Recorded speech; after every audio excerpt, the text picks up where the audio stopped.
February 10, 1945. 0847 hours. 38,000 feet above the Pacific Ocean. Lieutenant Robert R. Klingman, 23 years old, veteran of 47 combat missions, wrestled the controls of his F-4U for Corsair fighter as it clawed through air so thin it barely kept the aircraft aloft. His oxygen mask frosted over with each labored breath. Ice crystals formed on the inside of his canopy. Every instrument needle danced at the edge of its redline. 3,000 feet above him, a Japanese Kawasaki Ki-45 Nik twin-engine fighter streaked toward the Japanese mainland, carrying reconnaissance photographs that would doom thousands of American lives within 48 hours. Klingman's 8.50 caliber machine guns, 400 rounds per minute of devastating firepower, hung useless in his wings. Frozen solid. The gun oil had turned to grease, the firing mechanisms locked in place by temperatures that had plunged to 60 degrees below zero. The enemy aircraft was pulling away. In minutes, it would be gone forever. If Lieutenant Klingman failed in the next 3 minutes, those reconnaissance photos would guide Japanese forces directly to the American invasion fleet gathering for the assault on Okinawa. Hundreds of his fellow Marines would die in kamikaze attacks before they ever reached the beach. The element of surprise, purchased with months of planning and thousands of lives, would evaporate. He had no working weapons. No missiles. No bombs. No guns. Only one option remained. And it was absolutely insane. The twin-engine Kawasaki Nik wasn't just another Japanese fighter. It was a high-altitude reconnaissance aircraft, specially modified to operate where American fighters supposedly couldn't reach. For 3 weeks, these aircraft had been mapping American fleet positions with impunity, flying photographic missions above 35,000 feet where the air was too thin for standard carrier-based fighters to operate effectively. The intelligence they gathered was devastatingly accurate. On February 3, kamikaze pilots using reconnaissance data had struck the carrier USS Bismarck C, sending her to the bottom with 318 men. On February 6, suicide aircraft had crippled the carrier Saratoga, killing 123 sailors and wounding 192 more. On February 8, 3 destroyers had been hit within an hour, their positions pinpointed by high-altitude reconnaissance. Every photograph that made it back to Japanese intelligence headquarters translated directly into American blood. The reconnaissance flights revealed the exact positioning of the invasion fleet, the timing of resupply convoys, the locations of command vessels.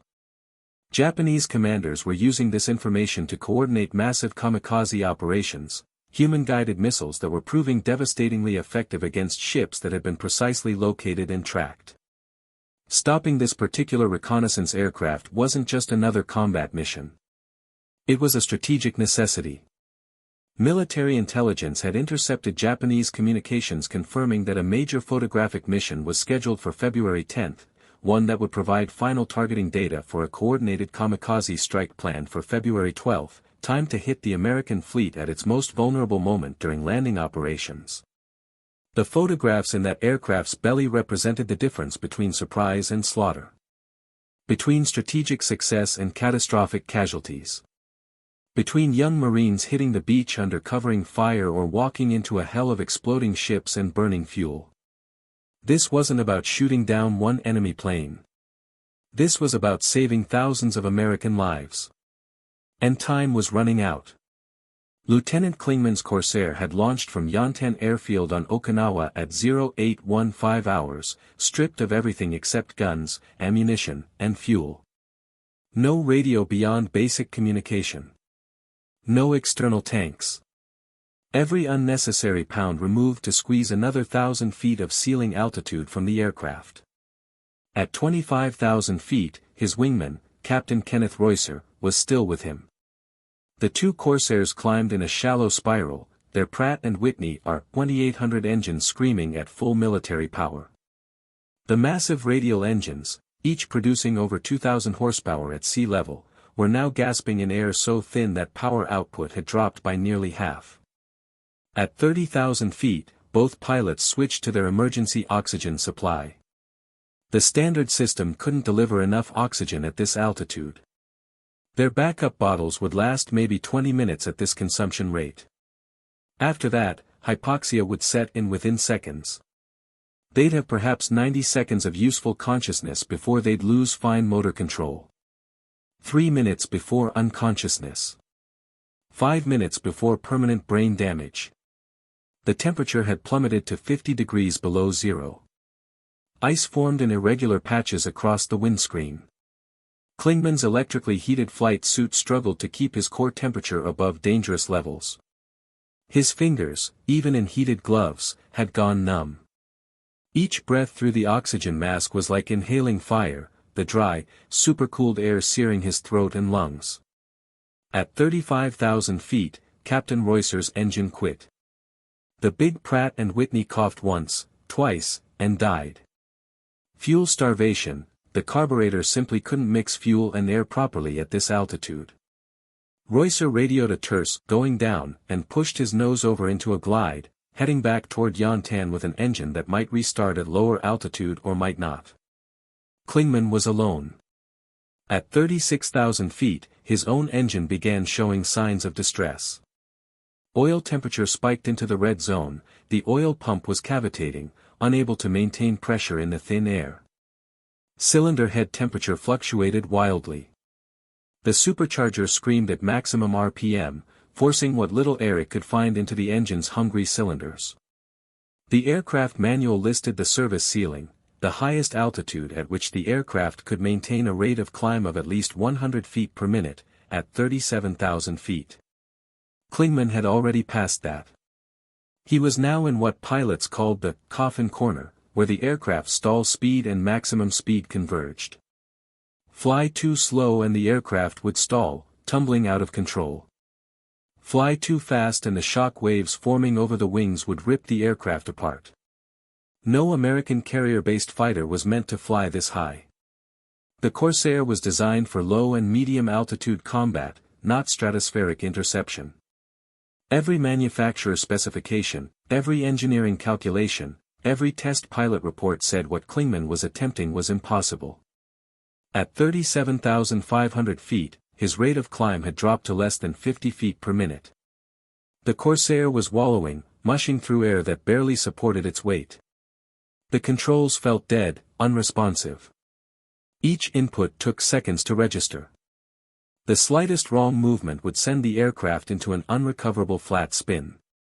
And above him, now only 500 feet higher and still climbing, the Japanese, NIC, reconnaissance aircraft continued its mission, oblivious to the insane marine pilot clawing his way up through the stratosphere below.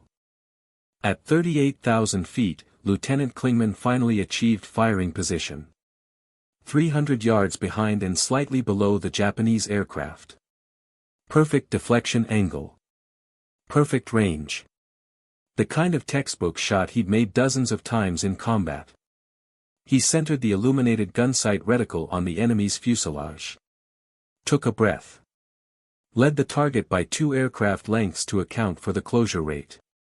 His thumb found the firing button on the control stick. He pressed. Nothing. He pressed again, harder. Still nothing. Not even the vibration of guns trying to cycle. Not the smell of cordite. Not the familiar shudder of 8.50 caliber machine guns firing in synchronized fury. Absolute silence except for his engine and the wind. The guns were frozen solid. At 60 below zero, the oil lubricating the gun mechanisms had congealed into a thick paste. The gun barrels, which normally expanded slightly with heat during firing, had contracted in the extreme cold.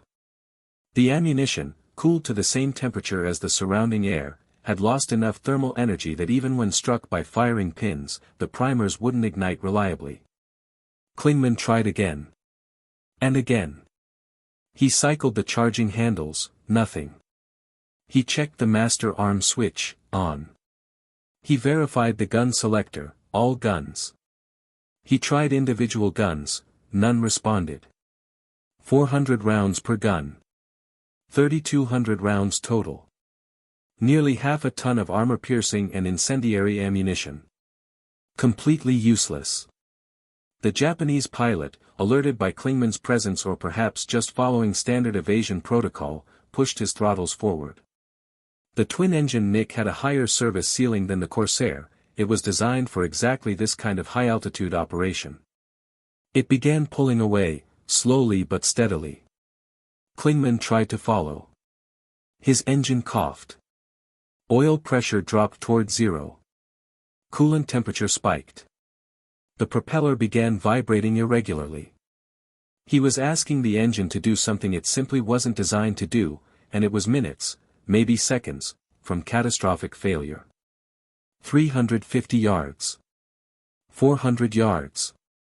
450 yards. The enemy aircraft was escaping. In another minute, it would be out of visual range entirely, lost in the high-altitude haze. Its reconnaissance mission would be complete. Its photographs would reach Japanese headquarters. The kamikaze attacks would proceed as planned. Hundreds of American sailors and Marines would die because Lieutenant Klingman's guns had frozen. He had no weapons left. No options. No backup plan. Every tactical manual, every training scenario, every combat briefing said the same thing: when your primary weapons fail at extreme altitude, you break off engagement and return to base. You live to fight another day. You don't sacrifice yourself in a futile gesture. But in 47 combat missions, Lieutenant Robert R. Klingman had learned something the manuals didn't teach. Sometimes the right tactical decision and the right moral decision weren't the same thing. Sometimes being a good pilot meant doing something that every rational calculation said was suicide.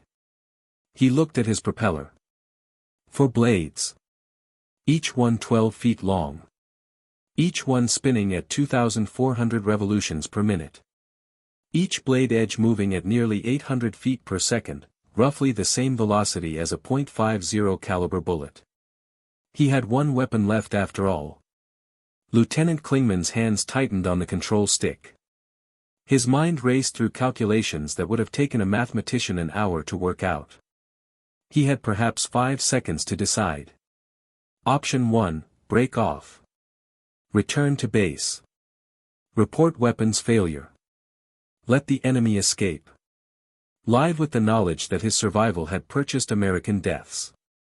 Tactically sound. Professionally defensible. Morally intolerable. Option 2, continue pursuit until fuel exhaustion, hoping the guns might thaw enough to fire one burst. Probability, nearly zero. The guns had been frozen for 3 minutes already. They weren't getting warmer. Meanwhile, his fuel was dropping toward reserves. If he waited much longer, he wouldn't have enough to make it back to Yantan. Option 3, use the only weapon that still worked. His propeller. Ram the enemy aircraft. Deliberately collide his 4 spinning propeller blades into the enemy's control surfaces. Destroy the enemy at the cost of almost certainly destroying himself. The calculations were brutal. A propeller blade striking an aircraft at 800 feet per second would cut through aluminum like paper. But the propeller blade itself, designed for cutting through air, not metal, would likely shatter. Or bend. Or break off entirely. Any of those failures would create catastrophic vibration. The engine would tear itself apart in seconds. The aircraft would become unflyable. At 38,000 feet, he'd have perhaps 3 minutes to fall 37,000 feet before he reached air dense enough to bail out safely. And that was assuming he didn't lose consciousness first. Or didn't get tangled in the enemy aircraft's debris. Or didn't rip his own wings off with the violent maneuvering required to make contact. The propeller strike technique wasn't theoretical. It had been done exactly twice in the entire war. Once by a Soviet pilot in 1941, who died in the attempt. Once by a Chinese pilot in 1938, who'd managed to destroy an enemy bomber but had himself been killed when his damaged fighter broke up during the subsequent forced landing. 2 attempts. 2 dead pilots. 0 survivors. Klingman keyed his radio. His voice was steady, matter of fact, as if he were discussing the weather rather than deliberate suicide. Reusser, this is Klingman. Guns frozen. Going to use the prop. If this doesn't work out, tell them what happened. Captain Reusser's reply came back immediately, his voice tight with understanding of what Klingman was about to attempt. Understood. Good hunting, Bob. There was nothing else to say. No dramatic speeches. No philosophical reflections. Just two Marines, one who understood what had to be done and one who understood why. Klingman took a breath. At this altitude, even with supplemental oxygen, every breath was work. His vision was starting to narrow, the first sign of hypoxia. His hands were so numb he could barely feel the control stick. His body was shaking from cold and adrenaline and the vibration of an engine pushed far beyond its design limits. He advanced the throttle to full military power. The engine screamed in protest. Oil pressure dropped another 5 psi. Cylinder head temperature climbed into the red. Every instrument on the panel was telling him to reduce power immediately or face catastrophic engine failure. He ignored them all. The Japanese Nick was 400 yards ahead, still climbing slowly, its twin engines clawing for altitude. Its pilot had no idea what was about to happen. In his mind, he'd evaded the American fighter. In another minute, he'd be clear. Mission accomplished. Lieutenant Klingman nosed his Corsair into a shallow dive. Not much, just enough to build closure speed. 50 yards per second. 40 yards per second. 30 yards per second. The enemy aircraft grew larger in his windscreen. He could see details now. The rivets in the fuselage skin. The oil stain streaking back from the engine cowlings. The flash of reflected sunlight off the plexiglass canopy. 200 yards. 150 yards. 100 yards. He adjusted his angle of approach. Not head-on, that would be mutual suicide. Not from directly behind, he needed to strike the control surfaces, not the fuselage. He needed to come in from slightly below and behind, angle his propeller to strike the enemy's horizontal stabilizer or vertical tail fin. 50 yards. 25 yards. 10 yards. Time seemed to slow down. Klingman could see every detail of the enemy aircraft. Could see the tail gunner's position, empty, thank God. Could see the reconnaissance camera ports in the fuselage belly. Could see the Japanese markings on the tail. 5 yards. He pulled back slightly on the stick, raising his nose. Aimed his propeller arc at the enemy's tail section. Felt rather than saw the moment of contact coming. And drove his spinning propeller blades directly into the enemy aircraft's tail. The impact was like hitting a brick wall at 200 miles per hour. Klingman's propeller blade struck the Japanese Nick's horizontal stabilizer with a sound like an explosion. Metal screamed against metal. His Corsair shuddered violently, the nose pitching up and to the right as if slapped by a giant hand. The control stick tried to tear itself out of his grip. The enemy's left horizontal stabilizer, the small wing at the tail that controlled pitch, disintegrated in a spray of aluminum fragments. A section perhaps 3 feet long simply vanished, chewed apart by 4 propeller blades moving at combined speed of over 1,500 miles per hour. But the Nick didn't go down. The Japanese pilot, suddenly fighting controls that no longer responded properly, managed to keep the aircraft roughly level. One horizontal stabilizer was damaged but not destroyed. The aircraft yawed violently to the right, but the pilot compensated with rudder. It was wounded, but still flying. Klingman wasn't much better off. His entire aircraft was shaking so hard he couldn't read the instruments. The propeller had survived the first impact, but one blade was visibly bent, he could see it through the arc, a distinct wobble in the spinner. The engine note had changed from a smooth roar to a ragged hammering. Oil pressure was dropping fast. Something in the reduction gearbox was damaged. Metal fragments from the enemy aircraft had peppered his windscreen, starring the plexiglass in a dozen places. The engine temperature gauge climbed into the red zone and kept climbing. White smoke began streaming from the cowling. Not oil smoke, coolant. He'd ruptured a coolant line somewhere in the impact. His engine was now minutes away from seizing. The enemy aircraft was pulling away again. The Japanese pilot, perhaps thinking he'd been hit by anti-aircraft fire, was diving for lower altitude where his aircraft would handle better. 200 yards. 250 yards. Klingman had no choice. He shoved the throttle forward again, the engine screamed in mechanical agony, and dove after the enemy. This time Klingman came in from the right quarter, angle of attack 30 degrees, closure rate 150 yards per second. He had perhaps 10 seconds before his engine destroyed itself. 10 seconds to finish what he'd started. The Japanese Nick pilot saw him coming. The enemy aircraft jinked hard left, then right, trying to evade. At 37,000 feet, in air this thin, such violent maneuvering was dangerous. But the Japanese pilot had no choice. He could see the American Corsair bearing down on him, could see the bent propeller, could understand what the crazy American was trying to do. Klingman compensated. Lead the turn. Anticipate the jink. Fighter pilot instinct honed through 47 combat missions. He wasn't thinking anymore, he was reacting, operating on pure muscle memory and combat experience. The propeller struck again. This time it hit the rear gunner's position, a small glass canopy that protected the tail gunner's station. The plexiglass exploded. The metal framework shattered. And critically, Klingman's propeller blade caught the enemy's right elevator, the control surface that governed pitch control. The elevator tore away. Not just damaged, completely ripped from its mounting points. It tumbled away through the thin air, spinning end over end as it fell toward the ocean 37,000 feet below. The Japanese Nick pitched down violently. With no right elevator and a damaged left horizontal stabilizer, the pilot had lost most of his pitch control. The aircraft nosed over into a steep dive.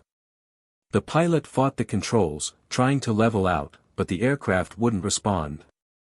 But Klingman's Corsair was dying too. The second impact had bent another propeller blade. Now 2 of the 4 blades were damaged. The vibration was catastrophic. His instrument panel was shaking so hard that the glass faces on 2 gauges shattered. His teeth rattled. His vision blurred. He could feel the engine mounts tearing loose, could feel the entire power plant twisting against its frame. His oil pressure gauge read 0. The engine was running on residual oil only. Temperature was off the scale. White smoke had turned to black, that meant the engine was burning itself, metal-on-metal friction creating heat that was starting to ignite anything combustible. His altitude was 36,500 feet and dropping. The enemy was at 36,000 feet and dropping faster. Both aircraft were falling out of the sky together, locked in a death spiral.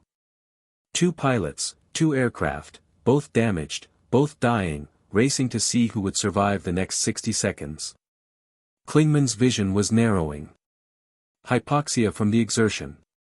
Or maybe from the vibration disrupting his oxygen supply. Or maybe from the sheer physical beating his body was taking. The sustained high-G maneuvering at extreme altitude was pushing his physiology to the breaking point. His heart was hammering at over 180 beats per minute. His oxygen consumption had tripled. His emergency oxygen supply was nearly exhausted. He had perhaps 30 seconds of useful consciousness left. Maybe less. Then he'd black out. And at 36,000 feet, unconscious in a damaged aircraft with a failing engine, he'd be dead in 3 minutes. The Japanese Nick was still flying. Damaged but not destroyed. In another 20 seconds, it would drop below 35,000 feet where the air was thick enough for the pilot to regain some control. Where the twin engines would work more efficiently. Where the pilot might be able to compensate for the missing elevator and damaged stabilizer. If that happened, Klingman would have failed. The reconnaissance aircraft would escape. The mission would be lost. The photographs would reach Japanese headquarters. Americans would die. Unacceptable. Lieutenant Klingman, vision tunneled to a narrow gray circle, hands so numb he could barely feel the controls, body shaking from cold and hypoxia and mechanical vibration that was literally tearing his aircraft apart, pointed his nose at the enemy aircraft one more time. And attacked. This time there was no finesse. No careful angle of attack.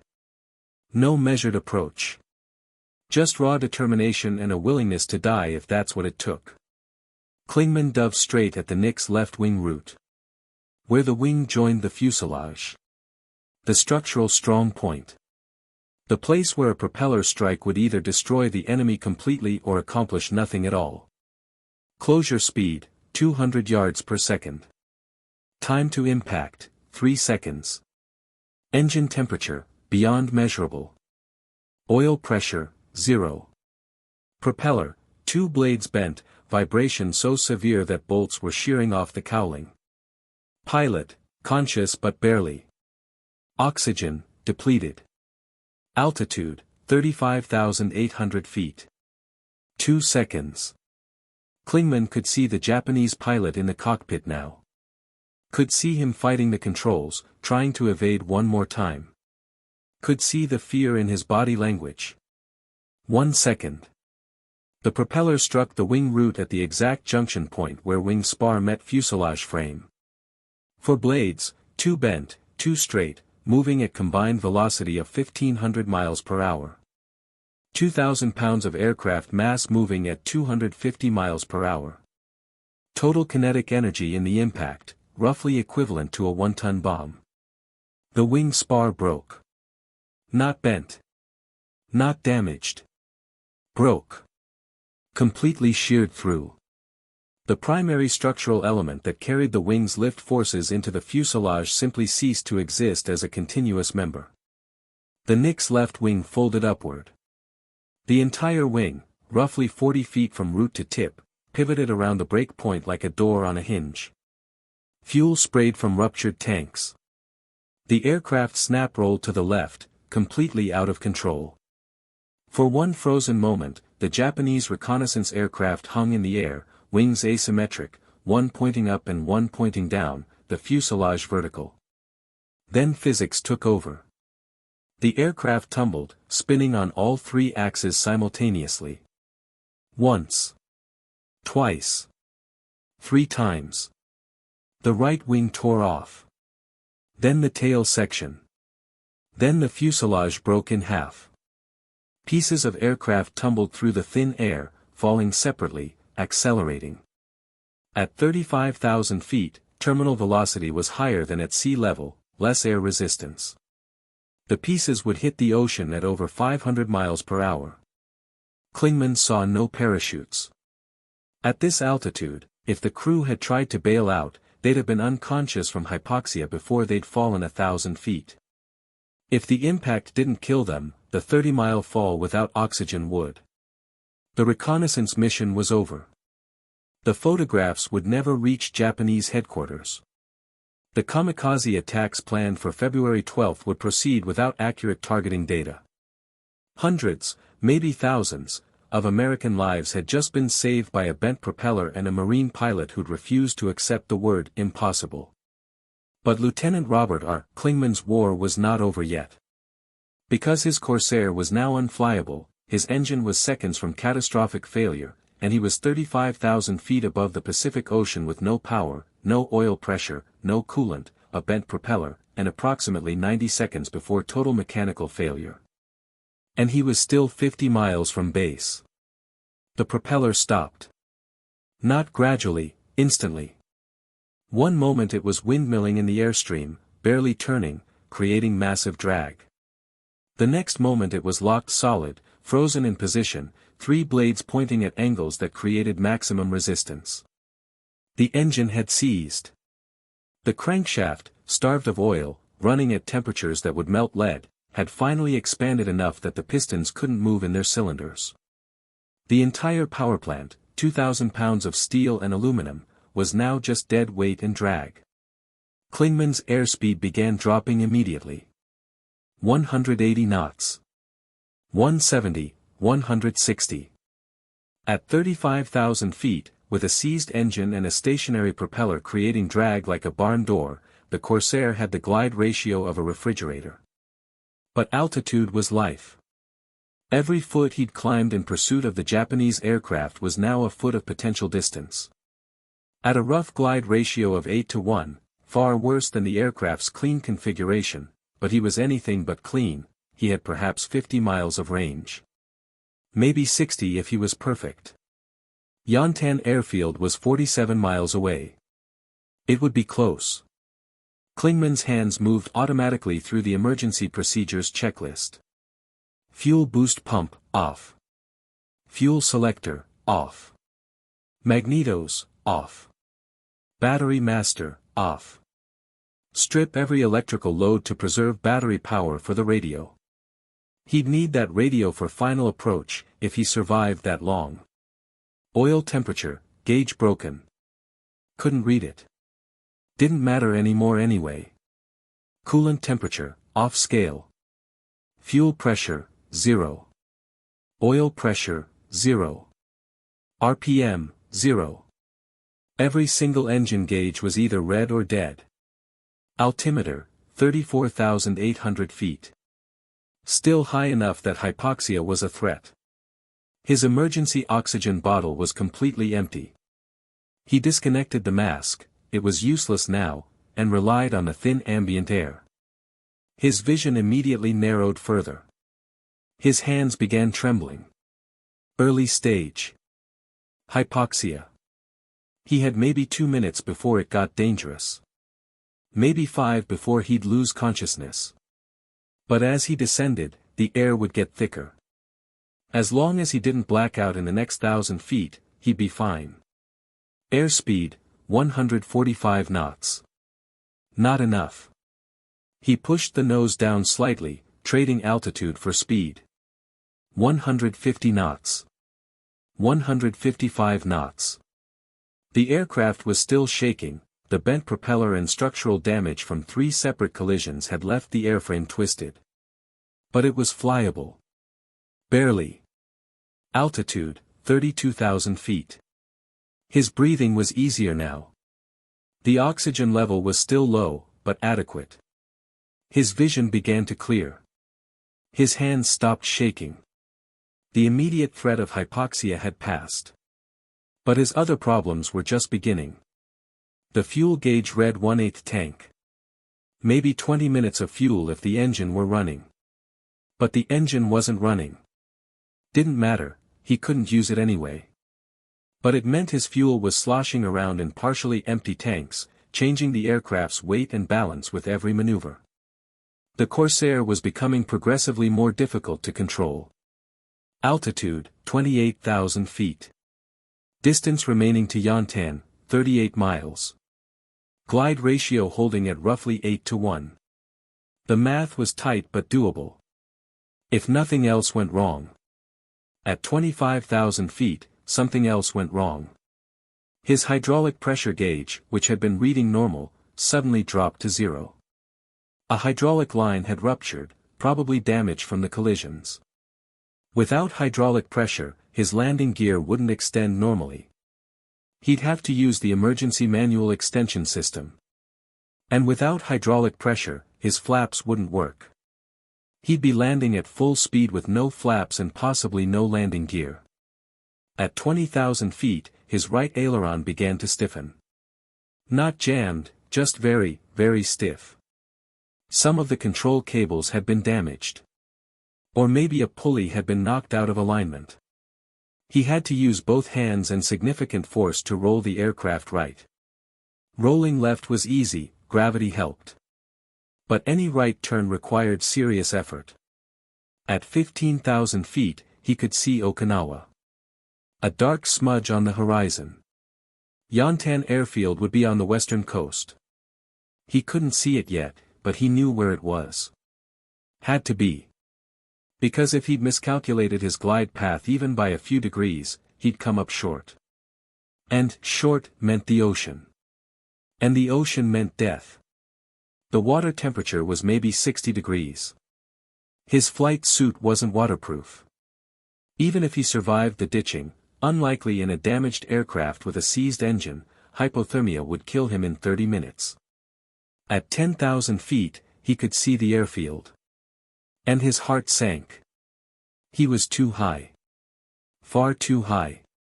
His glide path would take him over the airfield at maybe 2,000 feet. He'd overshoot by miles. Normally, that would be fine. He'd just execute a descending spiral over the airfield, bleeding off altitude, then turn onto final approach. But normally, he'd have a working engine. Working hydraulics. Working ailerons. He could descend too fast and tear the wings off. He could turn too sharply with the stiff right aileron and enter a spin.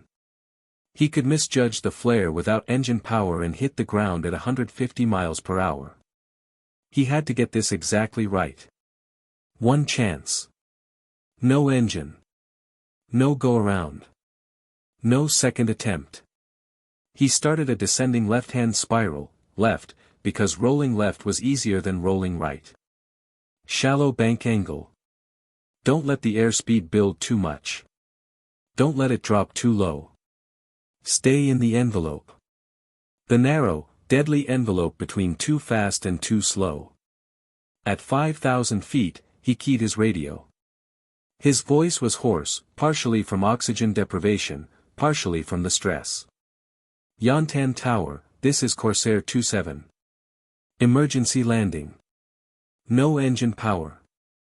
No hydraulics. Landing gear status unknown. Request straight-in approach. The tower's response was immediate. Corsair 27, Yantan Tower. Cleared to land any runway. Crash equipment rolling.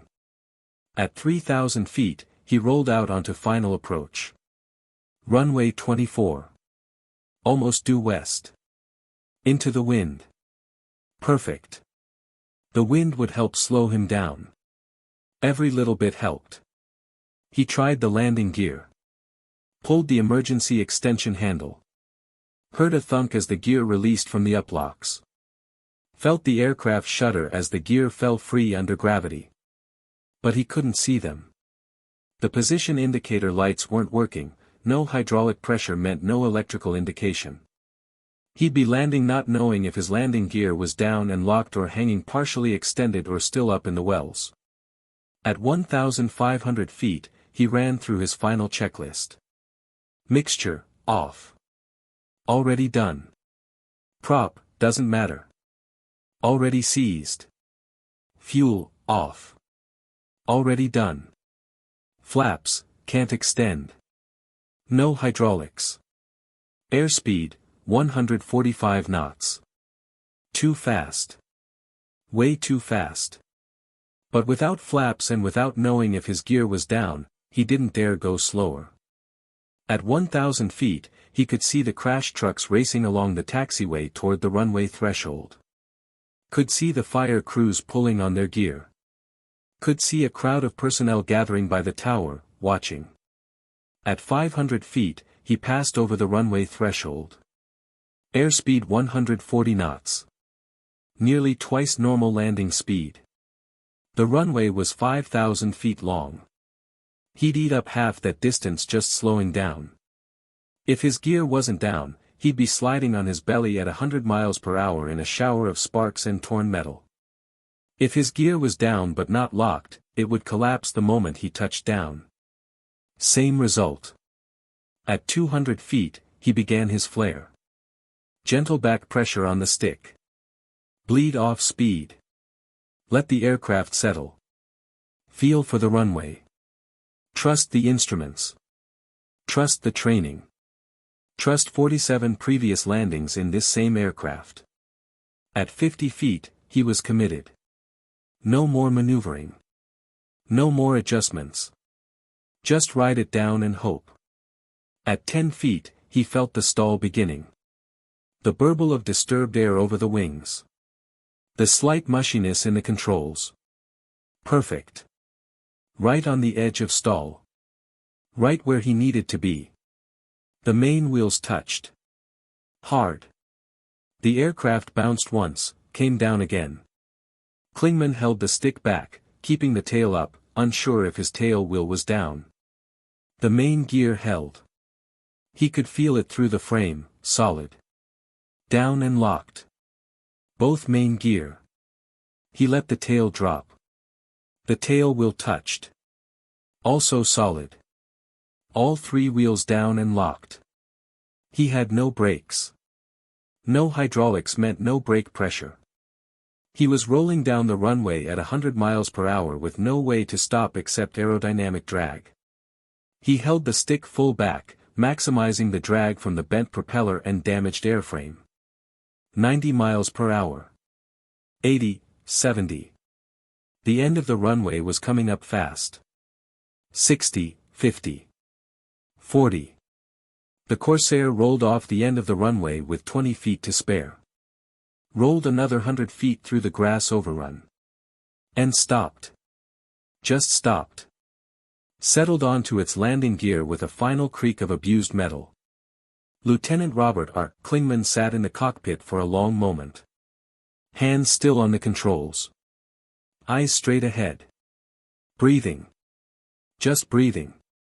Then he shut off the master switch, already off, but he checked it anyway, and began unbuckling his harness with hands that were shaking so hard he could barely work the release. The crash crews reached the aircraft in less than 30 seconds. They'd expected fire, seized engines often caught fire on landing, but there was nothing to burn. No fuel, no oil, no hydraulics. Just a collection of bent metal held together by rivets and prayer. The ground crew chief climbed up on the wing. Looked at the propeller, two blades bent at crazy angles, one blade missing chunks, one blade relatively intact. Looked at the cowling, peppered with dents and scratches, several panels missing entirely. Walked back along the fuselage, dozens of impact marks, some from debris, some from structural flexing. He leaned into the cockpit. "Lieutenant, you okay?" Klingman nodded. Couldn't speak yet. Throat too dry. "Sir, what the hell happened up there?" Klingman managed to croak out 3 words: "Guns wouldn't fire." The ground crew chief looked at the propeller again. Looked at the impact damage. Looked back at Klingman. Understanding dawned on his face. "Sweet Mother of God. You didn't." Klingman nodded. 3 times. "And you're alive." "Apparently." The ground crew chief whistled slowly. Then he climbed back down and said something to his crew. Within seconds, mechanics were swarming over the aircraft. Examining every inch. Taking photographs. Making notes. By evening, the complete damage assessment would fill 6 pages. Summary: total loss. Aircraft to be stripped for parts and scrapped. Not reparable. Damage too extensive. Engine destroyed beyond salvage. Propeller destroyed.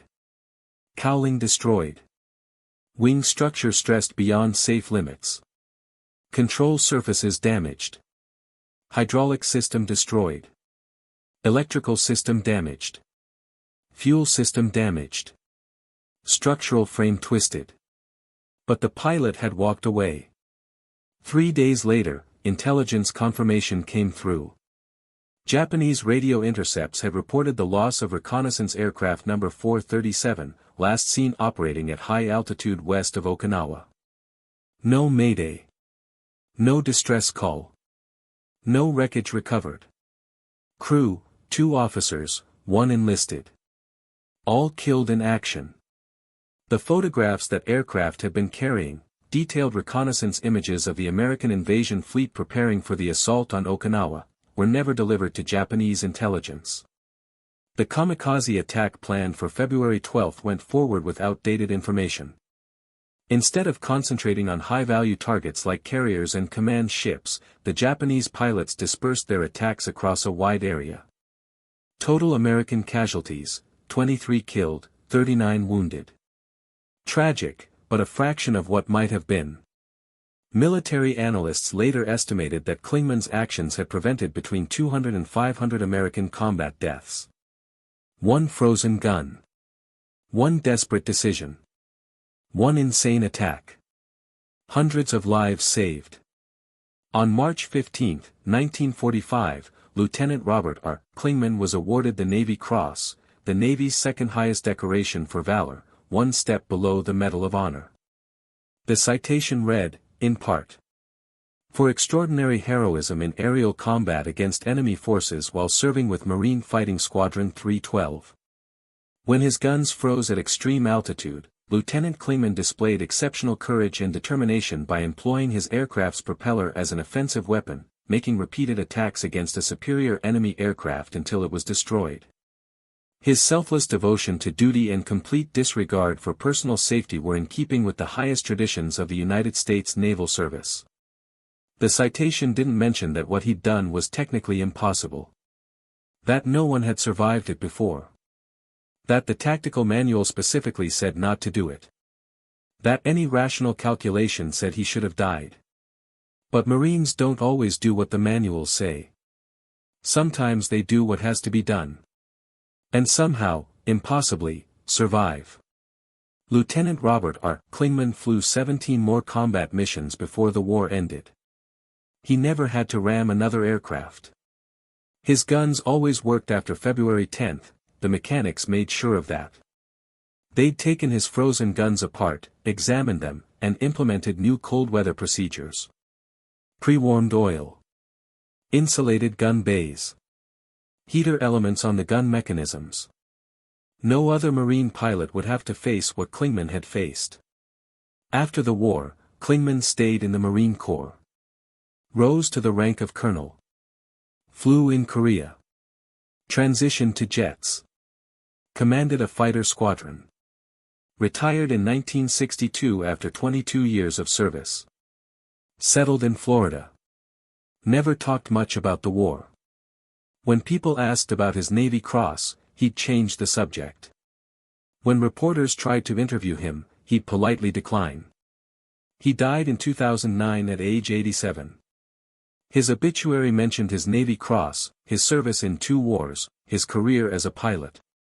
It didn't mention that he was one of only 3 pilots in history to deliberately use his propeller as a weapon in aerial combat. And the only one to survive. Historians who've studied the mission still debate how Clingman survived. The physics say he shouldn't have. The propeller strikes should have torn his aircraft apart. The vibration should have caused structural failure. The hypoxia should have caused him to black out. The damaged controls should have made landing impossible. Any one of those factors should have killed him. All of them together should have been absolutely, definitively fatal. Yet he walked away. Some attribute it to luck. Some to skill. Some to the rugged construction of the Corsair, an aircraft that could take punishment that would destroy other fighters. Some to divine intervention. Clingman himself, in one of the few times he discussed the mission, said simply, "I did what needed doing." The aircraft held together long enough. That's all. The mangled propeller from his Corsair, 2 blades bent, 1 blade chipped, 1 blade relatively intact, was recovered and preserved. It spent decades in a storage facility. In 1995, it was put on display at the National Museum of Naval Aviation in Pensacola, Florida. There's a small placard next to it explaining what happened. Most visitors walk past it without stopping. It's just an old propeller. Damaged. Bent. Scarred. But if you look closely, you can see aluminum embedded in the blade edges. Not steel. Aluminum. The same aluminum used in Japanese aircraft construction. Physical proof that this propeller didn't just cut through air. It cut through an enemy aircraft. 3 times. At 38,000 feet. With frozen guns and a dying engine and a pilot who refused to quit. No other pilot has attempted what Clingman did and survived.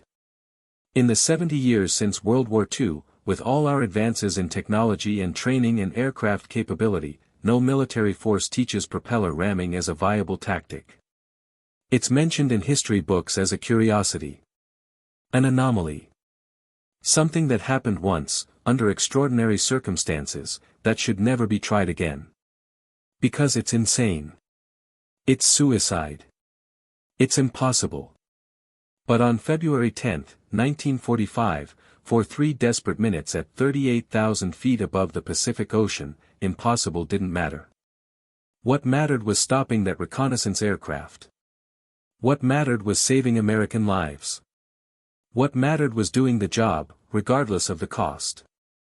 And Lieutenant Robert R. Klingman, 23 years old, 47 combat missions, did exactly that. With a bent propeller and a will that wouldn't break. These are the stories we need to remember. Not because they're about war. Not because they glorify violence. But because they're about human beings pushed to the absolute limits of what's possible, and sometimes beyond, doing extraordinary things for reasons they believed in. Lieutenant Klingman didn't ram that aircraft because he was fearless.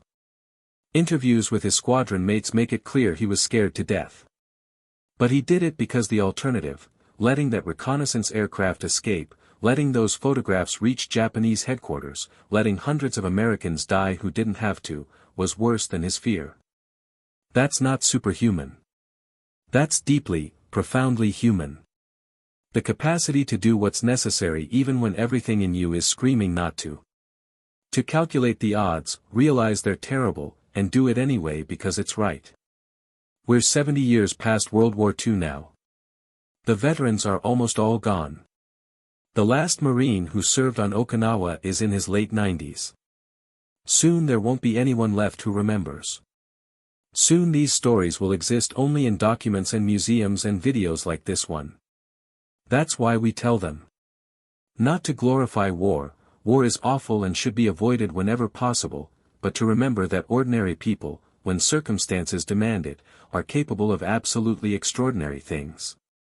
If this story moved you, if you think it's worth remembering, hit that like button. Subscribe to this channel. Share this video with someone who appreciates history and the people who made it. And in the comments, tell us, what country are you watching from? Do you have family members who served? Do you know any stories like this one that deserve to be told? We read every comment.